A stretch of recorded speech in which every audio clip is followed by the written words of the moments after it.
Please make the notes as per the definitions.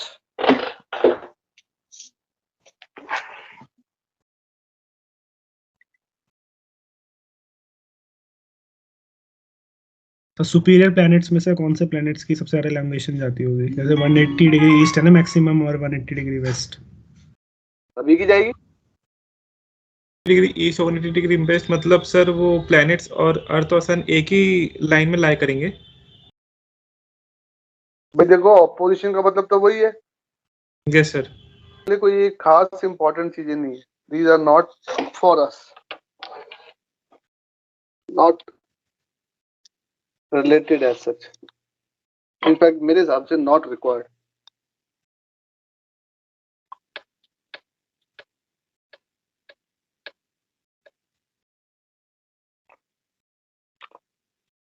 हाँ जी, आगे बढ़ा रहा हूँ।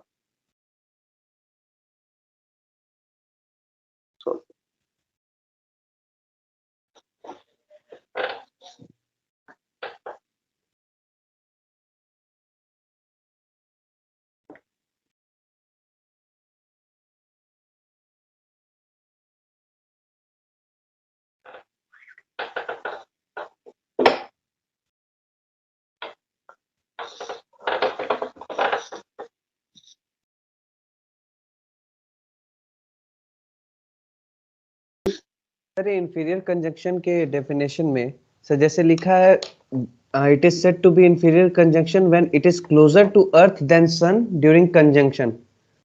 सर तो जैसे अगर कोई प्लेनेट सन और अर्थ के बीच में है पर क्लोजर टू सन है, तो सर जैसे वीनस या वो हो गया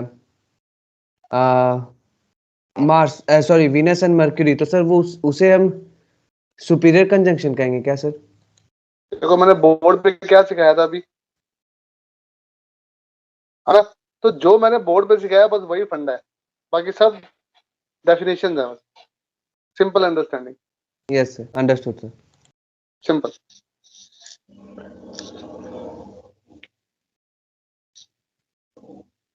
दोबारा बता रहा हूँ, हमने ज्यादा नहीं सोचना इसके बारे में। Not required. But still sir mercury हो चाहे वीनस, दोनों ही इंफीरियर कंजंक्शन है। सन के पास है या नहीं है क्या फिर? हाँ, मेरा पॉइंट वही है। अर्थ और प्लेनेट की जो प्लेनेट अगर अर्थ और सन के इन लाइन पे है, टुवर्ड्स है, तो वो कंजंक्शन पे। अब वो अर्थ और सन के अगर बीच में है तो हमने उसको इंफीरियर कह दिया। सिंपल सी बात है। जब वो उसके उस तरफ चला गया तो हमने उसको सुपीरियर कंजंक्शन पे कह दिया। बस इतनी सी बात है। Yes sir, yes sir. Sir ने क्योंकि सिंपल। इसमें लिखा था कि क्लोजर टू अर्थ देन सन, तो उसमें सर कंफ्यूजन आ गया ना। हाँ, सही बात है। इसीलिए तो मैंने बोर्ड पे पहले समझाया ताकि कंफ्यूजन पहले खत्म करूं। नहीं सर, क्योंकि क्लोजर टू अर्थ तो वीनस होना चाहिए। It is not about that, it is about one planet moving around. तुम दो चीजों को एक साथ मत घुमाओ। यानी कि वीनस की अकेले की बात करो जब वो सन और अर्थ के बीच में है, यानी कि क्लोजर टू दी अर्थ है। अब सपोज वीनस जब घूम के दूर चला गया तो सन से दूर हो गया ना, अर्थ से दूर हो गया। आई बात समझ में अभिजीत? बट सर लाइन में तो होना चाहिए ना कंजंक्शन के लिए। अरे वही तो बता रहा हूं मैं। That's what I am saying. सिर्फ वीनस को दिमाग में रख और वीनस का एक डायग्राम बना ले। सिंपल वीनस का। अर्थ को नीचे रख, वीनस को बीच में रख और सन को बीच में रख और आगे ऊपर रख ले। अब वीनस को घुमा ले। तो जब वो इन लाइन पे है तो एक बार इंफीरियर पे होगा, एक बार सुपीरियर पे होगा। बात खत्म। अब ठीक है, ये बोर्ड बना के दिखाऊं? नहीं सर, वो समझ गया मैं। अब मैं कहता हूँ कि अगर मरकरी है इस केस में, तो मरकरी ऑब्वियस सी बात है सन के पास में होगा, अर्थ के पास में थोड़ी ना। अरे यही तो बता रहा हूं मैं। अब खाली मरकरी की बात करते हैं। मरकरी एक बार अर्थ के क्लोज पे होगा, एक बार दूर होगा इन लाइन पे जब होगा। हाँ ओके ओके ओके। आई समझ में? तो दो चीजों को एक साथ जोड़ रहे, एक चीज को एक साथ नहीं देखना। मतलब एक चीज को एक बार में एक बार देखना है। मतलब that is the point. Don't confuse two things at the same time.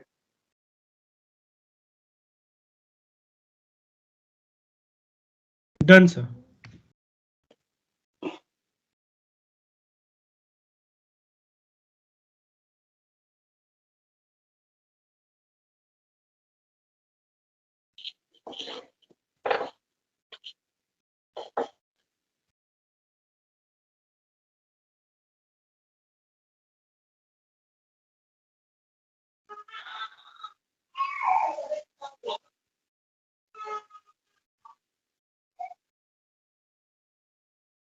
जो centre portion of the earth है उस पे रेज परपेंडिकुलर फॉल करती हैं, जिसकी वजह से मैक्सिमम हीटिंग होती है, जबकि जो ऊपर के एरियाज है नॉर्दर्न और सदर्न हेमिस्फीयर के जो अपर मोस्ट एरियाज हैं वहां पर रेज ऑब्लिकली एंगल पे पड़ती है, जिससे वहां पर हीटिंग कम होती है। Due to this phenomena there are different zones on the earth surface. अगली स्लाइड पे बात करते हैं।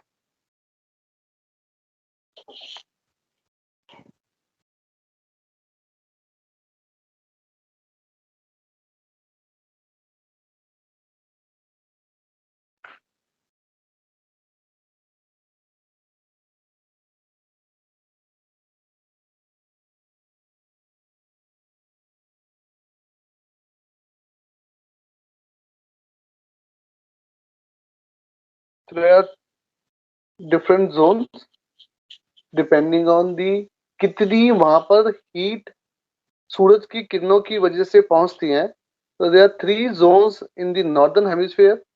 जो इक्वेटर के पास है दैट इज कॉल्ड टॉरिड।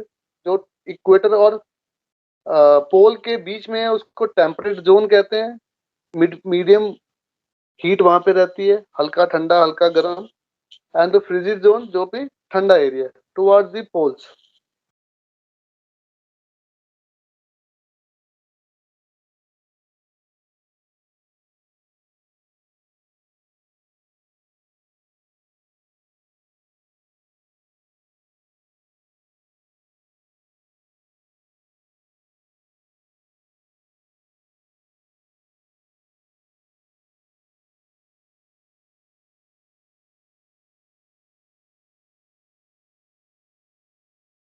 हाँ जी, आगे बढ़ाऊं।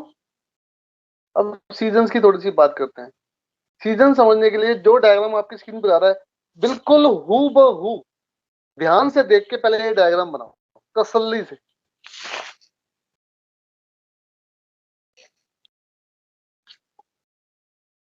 सारा गेम है जो हमारी अर्थ की एक्सिस है वो जो 23.5 डिग्री टेढ़ी है वो आप देख पा रहे होगे आर्कटिक और अंटार्कटिक एरिया में। समझ में आएगी थोड़ी सी बात ध्यान से बनाओगे तो इसको ब्रॉड कर देते हैं।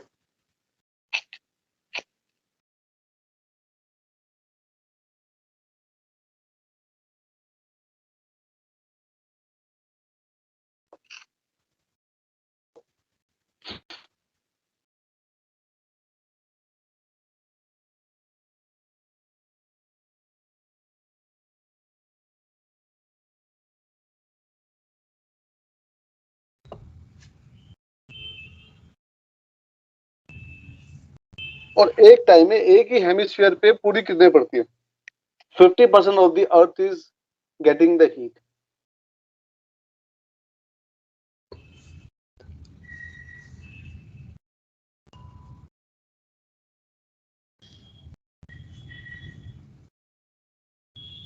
पहले लेफ्ट साइड वाला डायग्राम समझ सकते हैं। जून सोल्स्टिस यानी 21 जून का जब दिन होता है तो हिंदुस्तान में गर्मी होती है। हमेशा हिंदुस्तान के हिसाब से चीजों को समझेंगे तो बहुत आसान है चीजें समझनी। उस वक्त हमारी जो एक्सिस है वो इस तरह टेढ़ी होती है कि सूरज का हिस्सा नॉर्थ की तरफ ज्यादा रोशनी ज्यादा किरणें फेंक रहा होता है।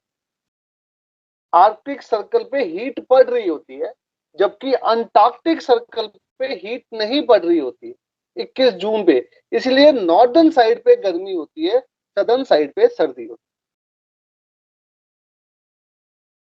And the opposite is the case on the December side, right side. Right side में अंटार्कटिक एरिया में रोशनी पड़ रही होती है, किरणें पड़ रही होती है और आर्कटिक जोन जो होता है वो छुप जाता है because 50% is getting the heat rays at any given time, जिसकी वजह से नॉर्दर्न हेमिस्फीयर पे ठंड होती है, हिंदुस्तान में ठंड होती है और सदर्न हेमिस्फीयर पे गर्मी होती है।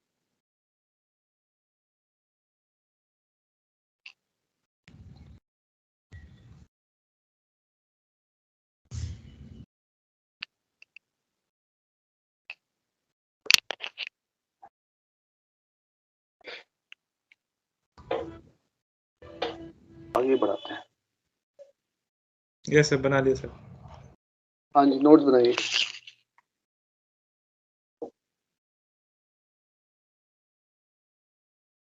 ये जो पहली प्रॉपर्टी है बड़ी इंपॉर्टेंट है, जायरोस्कोपिक इनर्शिया, जैसा कि आपने प्रसून सिन्हा सर के साथ भी पढ़ा होगा। सो अर्थ की जो एक्सिस है वो एक डायरेक्शन में हमेशा पॉइंट आउट करती रहती है।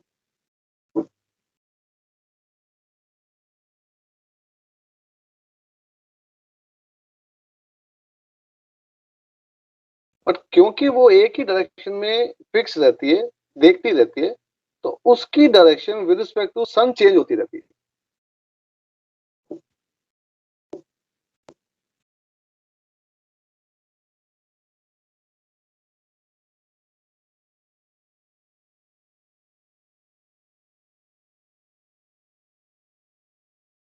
ये जो पहले लिखा होगा वही बात को दोबारा ये अलग तरीके से बस बताना चाह रहा है, nothing else. Don't get confuse, ये कुछ और चीज है, सेम थिंग।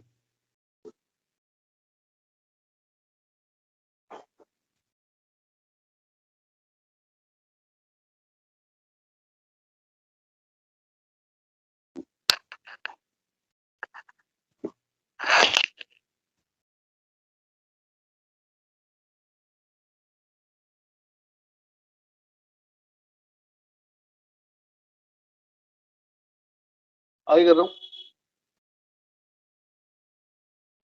ये डायग्राम ध्यान से देखो, ये डायग्राम ध्यान से बनाओ, सारा गेम इसी डायग्राम का ही है। इट्स ऑल अबाउट अर्थ की जो एक्सिस है। पहली इंपॉर्टेंट खबर, मतलब पहली इंपॉर्टेंट चीज टू नोट डाउन, ये बिल्कुल एक ही डायरेक्शन में पॉइंट आउट करती रहती है, जायरोस्कोपिक इनर्शिया। अब इस डायग्राम में ध्यान देखो, सब जगह जो एक्सिस है उसकी डायरेक्शन सेम है, कुछ भी चेंज नहीं किया। देख रहे हो, सब जो हमारा ऑर्बिटल पाथ है उसकी मूवमेंट के हिसाब से हमारी चीजें चेंज हो गई है। तो जो ऊपर और नीचे बना हुआ डायग्राम है वो when the declination of sun is 0, और जो लेफ्ट और राइट का डायग्राम है that is about when north summer solstice और विंटर सोल्स्टिस, यानी नॉर्दर्न हेमिस्फीयर पे गर्मी और विंटर हेमिस्फीयर पे गर्मी की बात। सो सारा गेम, वो जो एक्सिस है वो जायरोस्कोपिक इनर्शिया की वजह से एक डायरेक्शन में जो स्पेस को पॉइंट आउट करती रहती है, उसकी वजह से ही सन के हिसाब से हमारी एक्सिस की डायरेक्शन चेंज होती जाती है। This is what is the complete understanding off season. इसको ध्यान से अच्छे से बनाओ। ये जितने भी टॉपिक मैं आज करा रहा हूँ, ये किसमें से कोई कोई टॉपिक आता है, हमेशा हर टॉपिक नहीं आता है, रेयरली, वो भी सिर्फ पार्ट ए में आएगा, और पार्ट ए में चॉइस भी आती है एक अच्छी खासी।